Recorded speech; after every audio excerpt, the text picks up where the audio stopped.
사회복지 실천 기술론 첫 번째 시간입니다. 우리 이제 실천 기술을 배웠잖아요. 실천을 배웠어요. 사회복지 실천론을 배웠던 그 안에 있었던 개입 방법들이 있었습니다. 그래서 그 개입 방법에 개인, 가족, 집단이 들어가는데 그 내용들을 자세히 보진 않았어요. 그 기법들을 보는 시간이 이 사회복지 실천 기술론이다라고 말씀을 드리겠습니다. 실천 기술론이기 때문에 그 기술이 무언가 들어간다라고 생각하시면 되고요. 이 초반에 앞장에서는 이 실천이 어떻게 되어 있는가 이번 시간에 개관을 배울 거고요. 다음 시간부터 모델들에 대한 내용들입니다. 그래서 모델들에 대한 내용들이 시험에 계속 출제되고 있으니까 그 모델들에 대한 내용들을 잘 알아야 된다라고 이제 이야기합니다. 그러면 사회복지 실천 기술이 무엇이냐? 라는 것을 알아야 되겠죠. 자, 실천 기술이다라고 하는 것은 말 그대로 사회복지를 실천을 하는 데 있어서 거기에 필요한 기술들을 의미하는 겁니다. 무언가를 하는데 어떻게 될 수 있어요? 무조건 할 수는 없겠죠. 그래서 필요한 기술들이 필요한 거예요.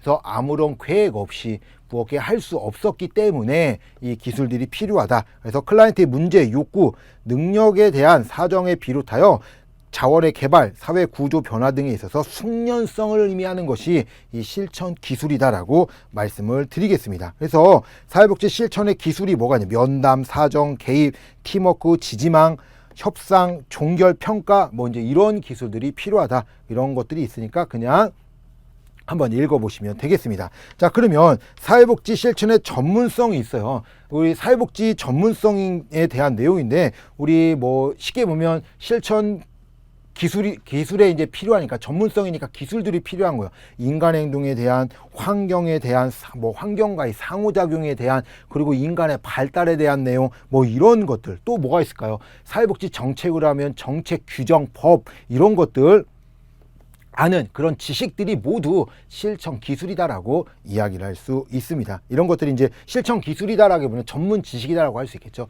사회복지사가 알아야 될 전문 지식들이다라고 이야기할 수 있고요. 자, 우리 사회복지의 전문직 속성입니다. 우리 전문직 속성 생각나시나요?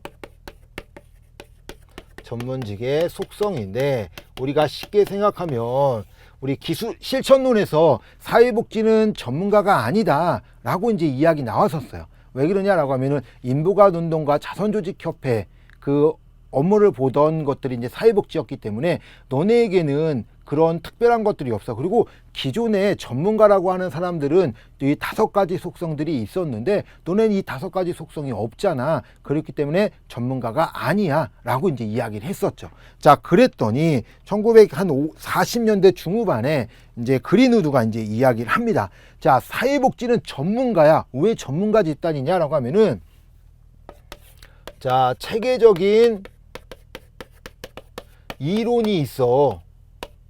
체계적인 이론이 있대요. 그래서 왜 그러냐라고 하면 이제 사회복지 자체가 기존에는 그렇게 이론이 없어도 됐어요. 이게 봉사의 주로 개념들이었기 때문에 이론이 없어도 됐는데, 이게 미국에 있었던 대공황이 있었죠. 대공황을 통해서 이후에 사회복지사라고 할 수 있긴 하겠지만 우회방문원들이 어디 간 거예요? 공공에 입성하게 됩니다. 공공에 이제 입성하게 되다 보니까 거기에 대한 지식이라든지 필요했죠. 그래서 대학을 만들게 되고 지식을 방파할 수 있도록 그런 사회복지학과들이 만들어지게 되었죠. 자, 그러면서 체계적인 이론이 만들어지게 됩니다. 그러면서 사회복지사들이 이제 나오게 됐죠. 그리고 좋은 일을 한다라고 이야기할 수 있긴 하겠지만 그 사람들이 이제 체계적으로 배우고 하면서 상황들이 많이 바뀌게 됩니다. 그러면서 전문가의 문화가 생깁니다. 그래서 이제 전문가들이 할 수 있는 문화들이 있겠죠. 전문가들이 지실 수 있는 문화들이 생기면서 전문직의 문화들이 있으면서 이 사회복지를 이끌어가고 있었죠. 자, 그 다음에 사회적 승인입니다. 자, 사회적으로 뭐 한다는 거예요? 승인을 해준다라는 거예요. 왜? 너네는 전문가야 라고 이제 승인을 해줬던 거죠. 그리고 이제 우리나라처럼 사회복지를 이렇게 쉽게 딸 수 있는 자격이 아니고요. 일단 뭐 석사까지 나와야 되고, 미국에 석사까지 나와서 따는 자격이 이제 사회복지사였기 때문에 사회적으로 승인을 받게 됩니다. 다음, 우리나라도 있는 윤리강령이 있습니다. 전문가 집단에는 전문가 이제 윤리 강령이라는 것들이 있어서 윤리를 찾게 만들게 되는 거죠. 윤리 강령을 갖게 하면서 이 윤리로 통해서 움직이게 하는 거였죠. 그래서 윤리 강령, 우리나라도 사회복지사 윤리 강령이 있잖아요. 그래서 이 윤리적으로 이런 행위들을 지켜야 된다는 틀이 있는 것처럼 미국에도 윤리 강령이 있었던 거죠. 자, 그리고 전문가들이 가질 수 있는 권위가 있습니다. 전문가의 권위를 받게 되는 것이 이 사회복지에도 이제 권위가 있다라고 얘기를 하는 거죠. 권위와 신뢰들이 있다. 그래서 뭐 힘과 특권들이 있다라는 거죠. 자, 그래서 권위를 받게 된다라고 이야기합니다. 그래서 이 전문직의 속성은 이, 문, 승, 강, 권이에요. 이문승강권 해서 이 전문직이 가지고 있는 것들이 이 내용들이구나. 체계적 이론, 전문가 문화, 전문적 문화, 사회적 승인, 윤리강령, 전문가의 권위로 이루어진다. 이 5가지를 갖고 있기 때문에 사회복지는 뭐라고요? 전문가 집단이야 라고 이야기를 했던 사람이 그린우드다라고 이야기합니다. 자, 그러면 전문직으로서 사회복지사가 지녀야 할 속성들이 있겠죠. 어떤 속성이냐? 예술적 속성과 과학적 속성이 있습니다.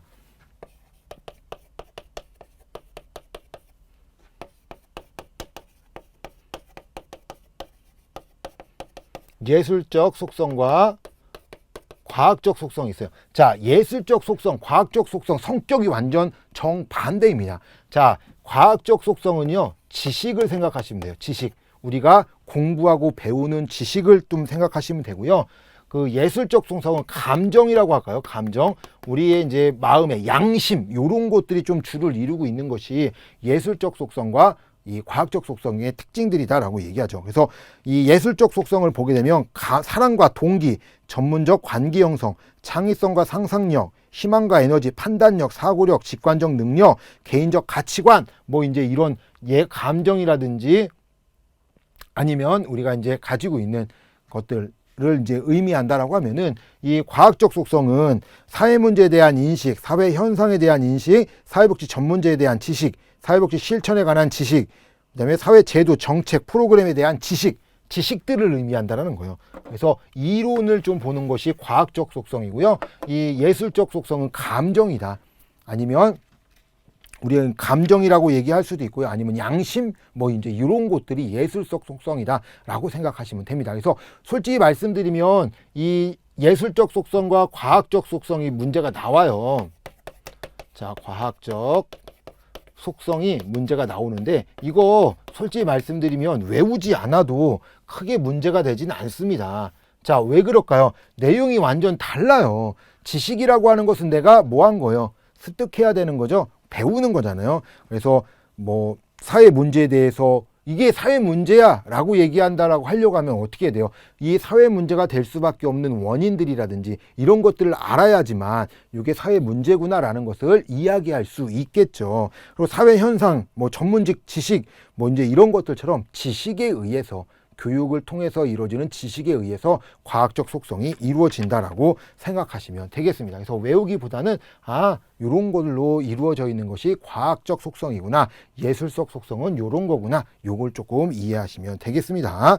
자, 세 번째가 이제 전문적 관계의 요소가 있습니다. 자, 첫 번째로 타인에 대한 관심 및 배려예요. 자, 타인입니다. 타인. 일단 관심입니다.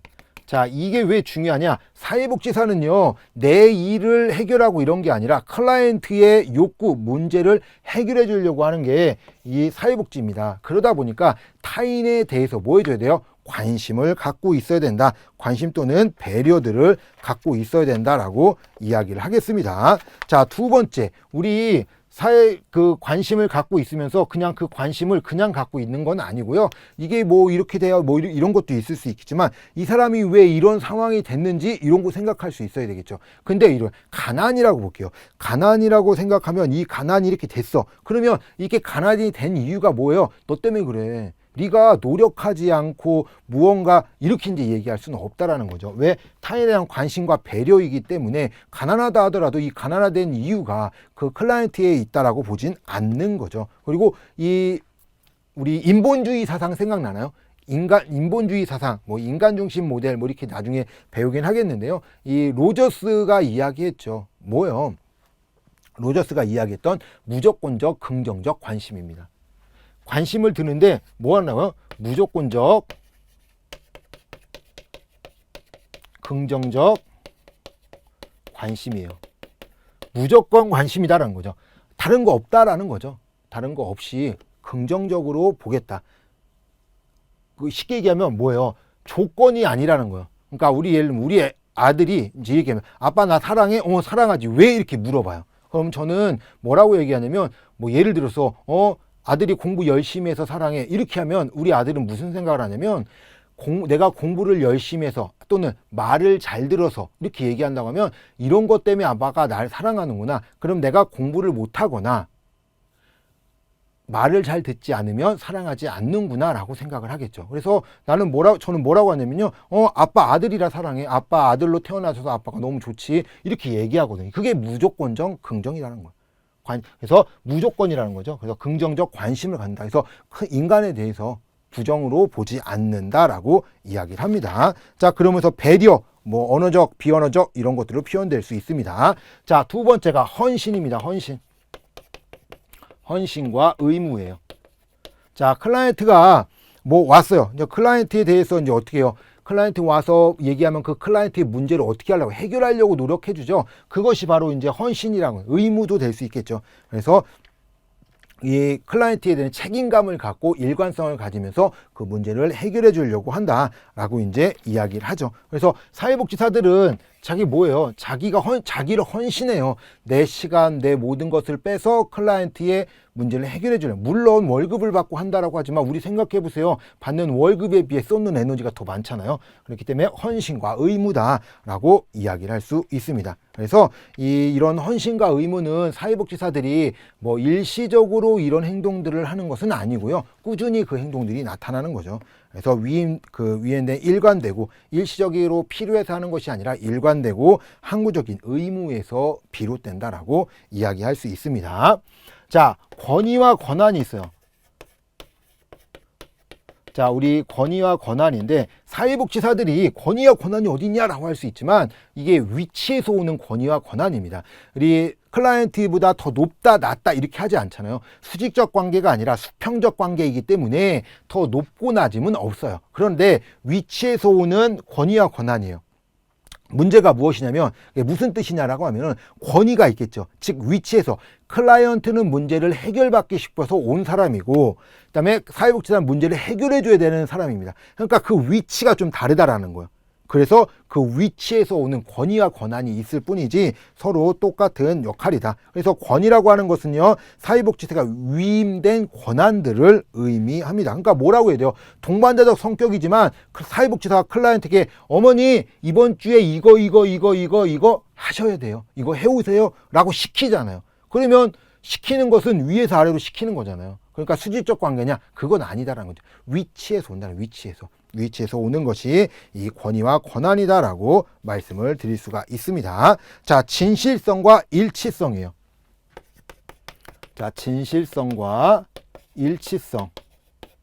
자, 어때요? 클라이언트에게 이야기할 때 뭐예요? 진실하게 이야기해야 되겠죠. 진심이 느껴져야 돼요. 뭐 얘기하는데 뭐 빈말처럼 하는 것처럼 느껴진다든지 거짓으로 이야기하는 것들, 그러면 안 되겠죠. 그래서 마칠 수 있도록 진실성을 나타내는 거죠. 정직한 태도를 견지하는 것이 이 진실성이다라고 이야기하면서 자신의 감정을 솔직하게 이야기하는 것이 진실성이고요. 자, 일치성이라고 얘기하는 것, 자기 인식을 통해서 자기 감정 반응을 있는 그대로 클라이언트에게 전달하는 능력이 진실성, 일치성이랑 말과 행동이 맞아야 된다라고 얘기하는 것이 일치성이에요.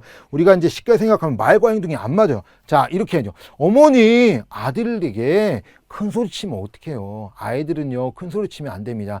이게 좋고 안 좋고 이것보다도 큰 소리를 들게 되면 위축이 되고 그것으로 인해서 자기가 잘못됐다는 생각을 하게 되고요. 많은 문제들이 생기게 돼요. 막 얘기합니다. 그래서 절대로 큰 소리를 치고 화를 내면 안 됩니다. 라고 해놓고 어때요? 사회복지사 자신은 자녀에게 계속 소리치고 화나고 뭐 얘기하는 거였어요. 그러다가 클라이언트가 보게 된 거죠. 이러면 말이 안 되겠죠. 자, 그것이 바로 일치성이다라고 이야기합니다. 그래서 정직하고 일관된 태도를 의미합니다. 그래서 태도를 유지하고 말과 행동에 상호 일치를 보이는 것을 의미하는 것이 이 일치성이다라고 이야기를 하는 거죠. 그래서 일치가 되느냐, 일치가 되지 않느냐 이런 것들이 중요합니다. 그래서 우리 사회복지사들은 그 클라이언트에 대한 그런 의무들이 가지고 있는 거죠. 전문가의 전문적 관계의 기본 요소라고 얘기합니다. 그래서 타인에 대한 관심, 무조건적 그 헌신과 의무, 권위와 권한, 진실성과 일치성 이런 것들이 다시 시험에 나올 확률들이 높아요. 그래서 이런 내용들을 조금 알고 계셔야 됩니다. 자, 두 번째 사회복지 실천의 방법입니다. 자, 우리 실천의 방법 요거 실천론에서 한번 배웠어요. 실천론에서 한번 배웠는데 자, 복습한다라고 생각하셔도 됩니다. 자, 우리 실천을 하게 되면 두 가지 실천을 합니다. 자, 첫 번째가 직접 실천과 간접 실천을 하죠. 직접 실천과 간접 실천을 합니다. 자, 직접 실천이라고 얘기하는 것은 뭐예요? 클라이언트에게, 사회복지사가 클라이언트에게 직접적으로 영향을 주는 거죠. 영향을 주는 것이 직접 실천이다라고 이야기합니다. 우리가 쉽게 생각하면 클라이언트들이 가지고 있는 문제를 해결하기 위해서 상담을 한다든지 아니면 직접 지식을 준다든지 이런 것들이 직접 실천이다라고 이야기합니다. 그래서 클라이언트와 직접적인 대면 접촉을 통해서 서비스를 주는 것이 직접 실천이고요. 자, 간접 실천이다라고 얘기하는 것은 반대로 간접적이죠.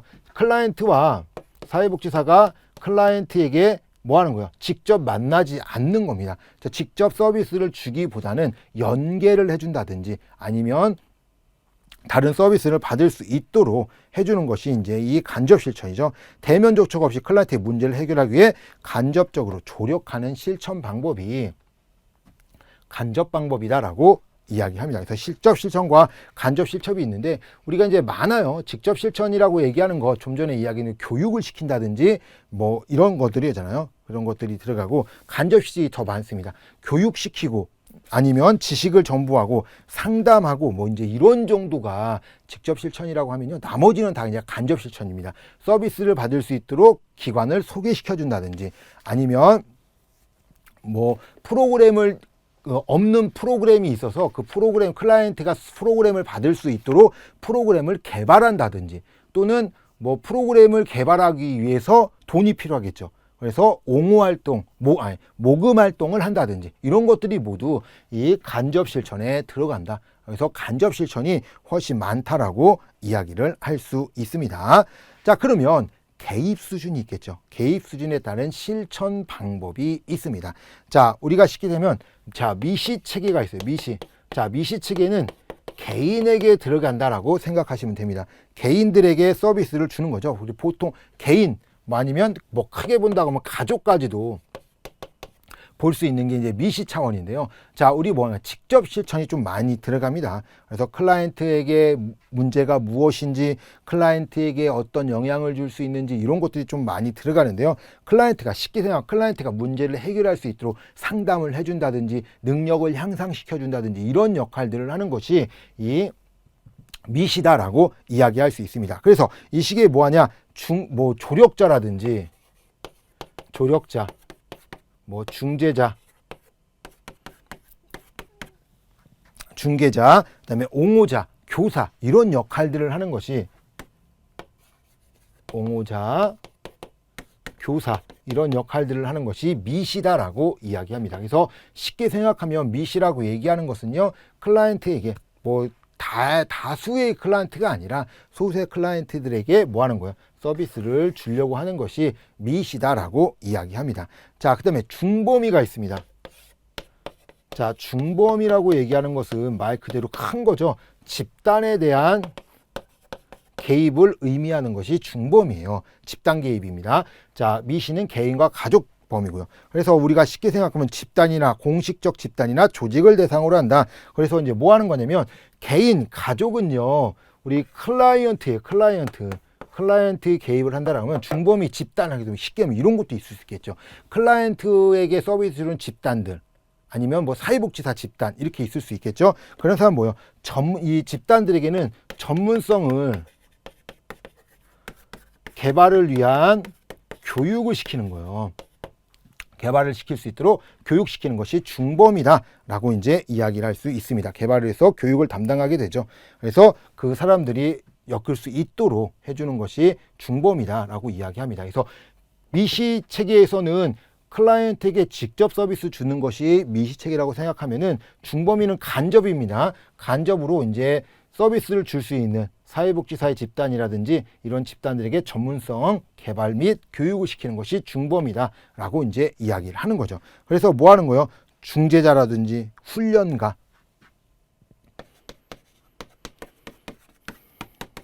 자, 훈련가 뭐 이런 역할들을 하는 것이 중범이다. 자, 마지막으로 거시가 있습니다.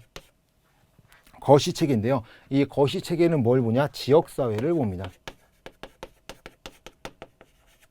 지역사회 체계를 보고 움직일 수 있는 거죠. 자, 그래서 우리가 이제 지역사회 체계다 보는 것은 우리 뭘 할 수 있냐 그러면 프로그램을 개발한다든지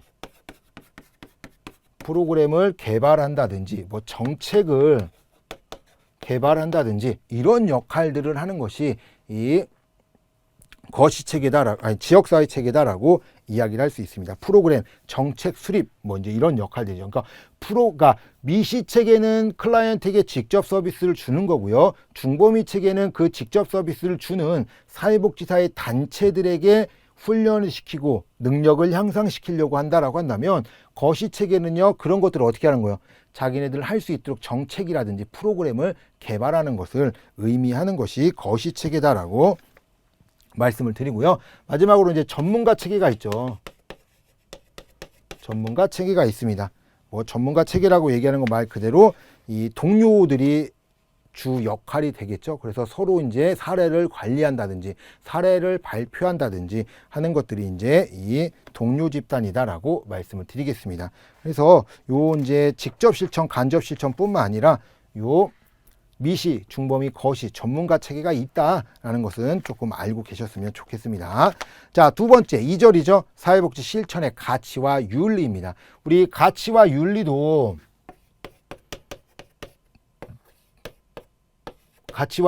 배웠어요. 실천론에서 가치와 윤리를 배우고 그것이 이제 어떻게 이루어진다라는 것들을 봤는데요. 자, 가치라고 얘기하는 것은 사회복지직 전문가의 가치를 의미하는 거예요. 의 가치를 이제 배웠죠. 자, 그러면 가치가 뭐예요? 좋고, 무엇이 좋고 바람직한 거예요. 그러니까 기준이 되는 것입니다. 무엇이 좋고 바람직한가?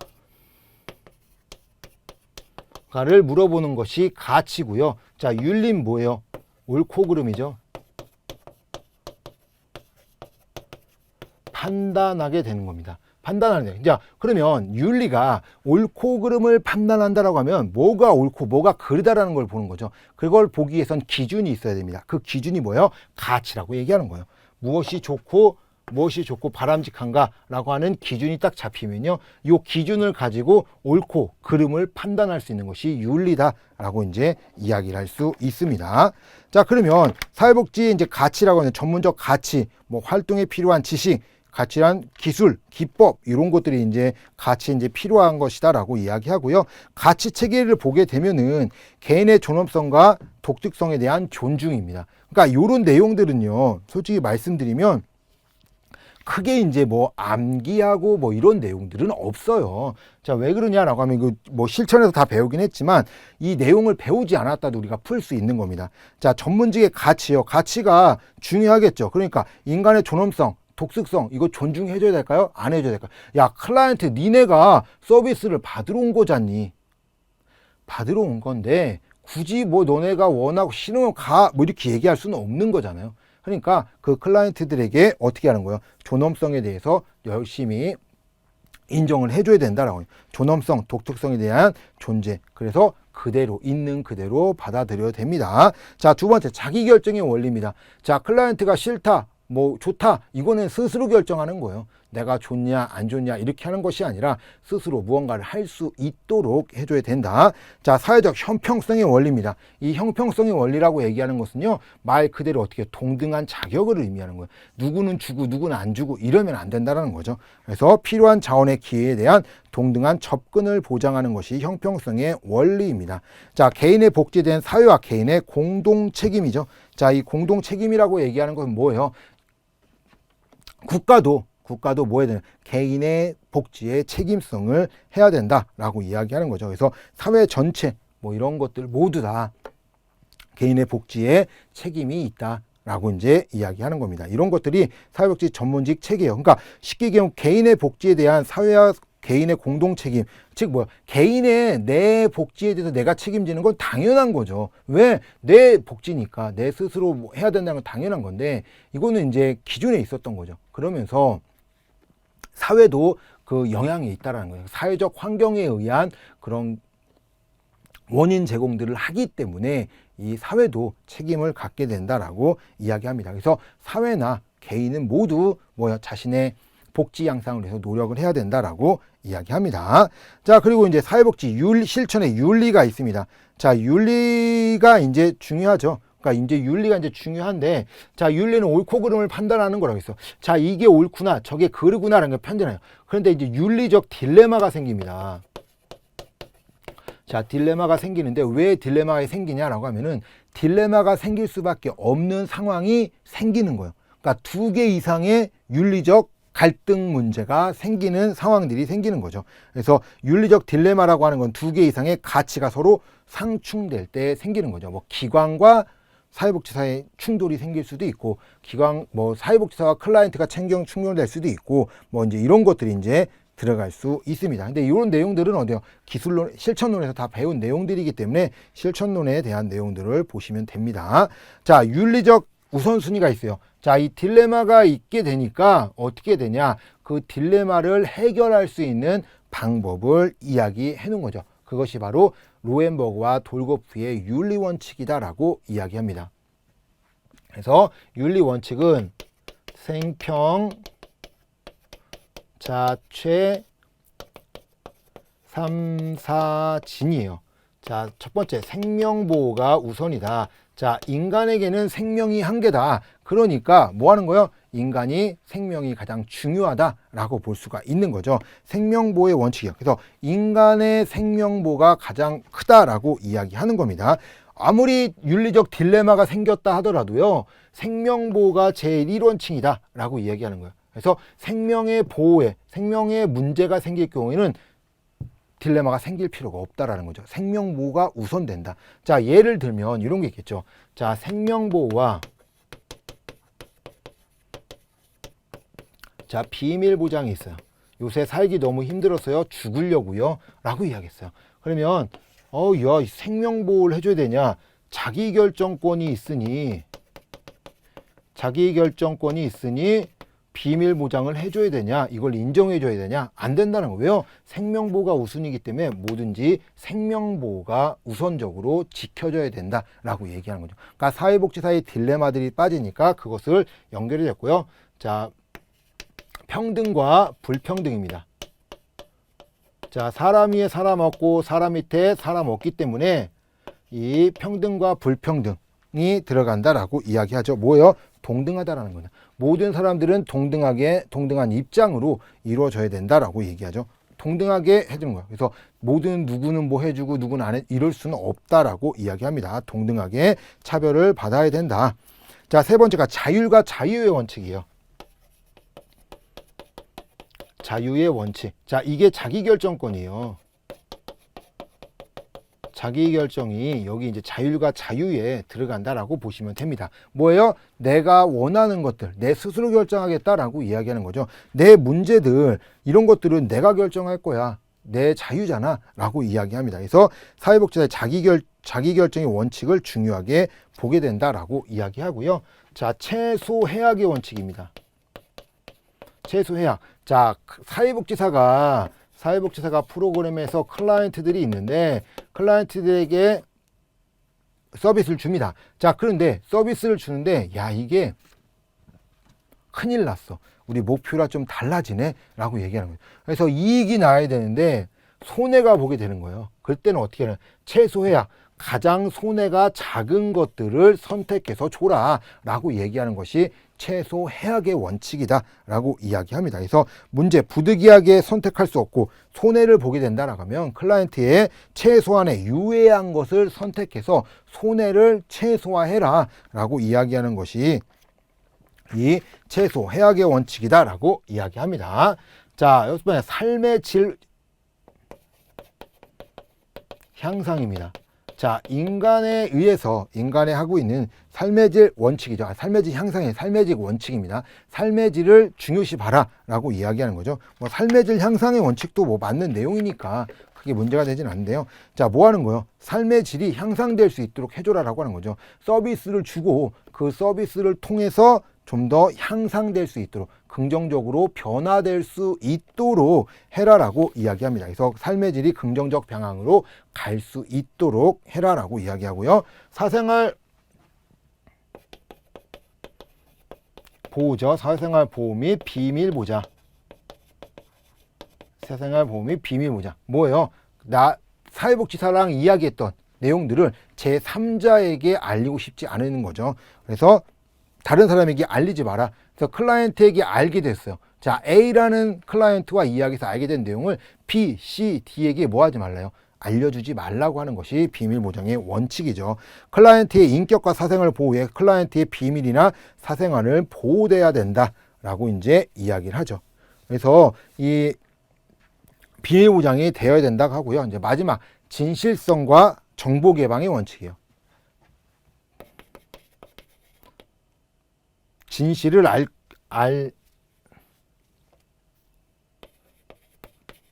권리, 뭐 이렇게도 얘기하고요. 진실성, 뭐 진실을 알 권리.